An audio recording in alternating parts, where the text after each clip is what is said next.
Hello everyone, what is up? Today I'm going to be talking about the use of humor in the movie Jojo Rabbit. I mean, this just gave way to the most diabolical Instagram gif. Anyways, I'm going to be talking about the use of humor in Jojo Rabbit. So when people think about like films set in World War II, normally they would think about, like something sad, something more serious, but this movie completely just disregards that and just uses a lot of like dark humor and a lot of fucked up shit for humor. One of those being like including Adolf Hitler as an imaginary friend. I mean, what are we doing? They just really be making anything nowadays.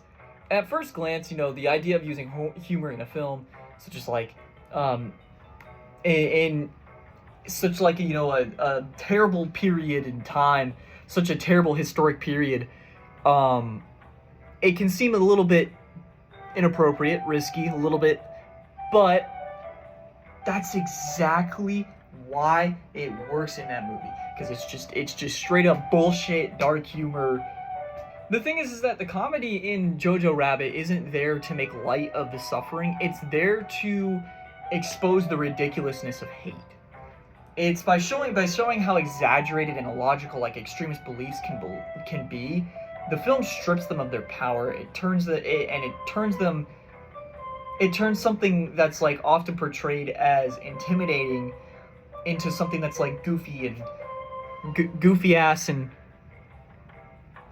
brain rot, whatever the fuck. But one of the clearest examples of this would be the fact that Adolf Hitler is literally his imaginary friend.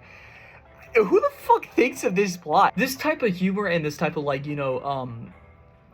stuff that's being portrayed in the movie is supposed to, I guess, it's supposed to portray how propaganda can distort easily and how it can like, distort the minds of people, like especially of the mind of a child. It's important because Jojo himself is just a kid. He's not born hateful. He's taught to be that way. The comedy reflects like his perspective and everything. Early in the film, everything is exaggerated and almost cartoonish because that's how Jojo sees the world, because that's how you see the world when you're a kid. Another reason the comedy works so well is that it makes the emotional moments hit harder. When a film is serious the entire time, it just takes away from everything. It makes it boring, mid, like it's like the same thing that everybody's watched over and over again. The people who created this movie, by the way, author of this movie, shit, wait, I gotta look that up real quick. Taika Waititi. There, that makes more sense now. Jojo, like the thing is that Jojo Rabbit uses humor to like lower your guard. It makes everything in the movie like unexpected. You don't know what's gonna happen next, cause like who the fuck expects dog shit? Who the fuck expects humor in a World War II movie? Throughout the movie, his humor can change with like the different relationships that Jojo has. So like for example, Jojo's mother, often warm and playful, filled with light humor and like affection. That makes what happens later in the film even more impactful. Like the comedy builds a connection, so when that connection is broken, you actually feel it.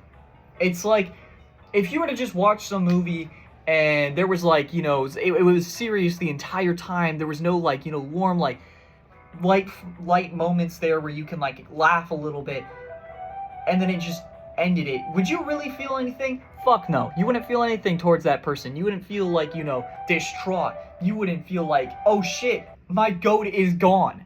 But lo and behold, this motherfucker does it so well.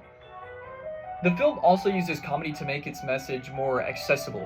Instead of delivering a heavy-handed lecture about like tolerance and empathy, it lets the audience like arrive at those ideas naturally. You laugh at like the absurdity, you recognize the flaws in the character's thinking, and you grow alongside Jojo. It's a much more engaging way to explore like serious themes, especially for a wider audience. In the end, the use of comedy in Jojo Rabbit isn't a stylistic choice, it's essential to the story. It challenges the audience, breaks down harmful ideologies, and creates a balance that makes the film both entertaining and meaningful. By blending humor with serious matters, serious shit, like World War II and the Holocaust, this film shows that even in the darkest times, there's room for growth, understanding, and change. And that's what makes it so effective. It doesn't ignore history, it reframes it in a way that helps people connect with it on a deeper, more human level. Hope that makes sense. Bye!